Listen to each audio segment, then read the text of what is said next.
So pretty obvious that you're working on moving forward. I like that.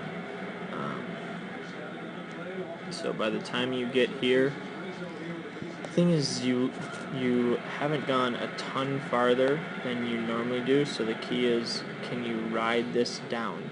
I should see your hips go down and out at the same rate right here. And I see them going forward, but I don't see them going down. So as your leg goes down and out, make sure your hips are moving with that. Okay, because that's really the thing I see that I don't see is that downward movement. Oftentimes guys do this too much.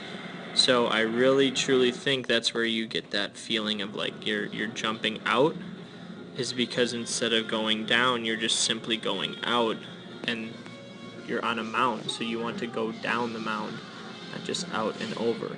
So by the time heel comes down and stabilization happens, which happens quickly, which is good, okay, hip turn's great, but you can see how open you are here. So from behind, like, the hip turn, the movement is good,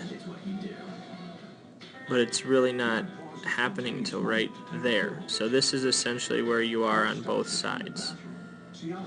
So the movement, like if I look at your upper half, what your upper half does is really good. It's just improving the timing of it, because you're really, really early here.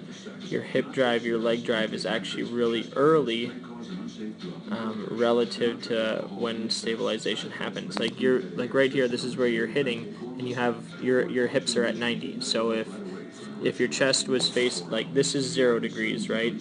Hips are completely open, that's 90 degrees. So the best throwers don't get that, right? At foot strike, their chest is going to be at 0, and their hips are going to be anywhere between 45 and 65. So you don't need to open up this early. You don't need to have that much pre-foot strike, pre-leg stabilization. We don't need this much turn at this point. We need to save that for after this. So most kids don't have enough hip turn prior to foot strike. You have a little bit too much. And it all starts back here. Like, I just truly feel like you need to think about going down, sinking down as you go out, to just keep you closer to the ground. So then foot strike is something that isn't a jump, but more of engaging your glutes and driving toward the pitcher. So this is gonna take some time to feel out, but like I said today, you gotta do as much video of yourself as possible.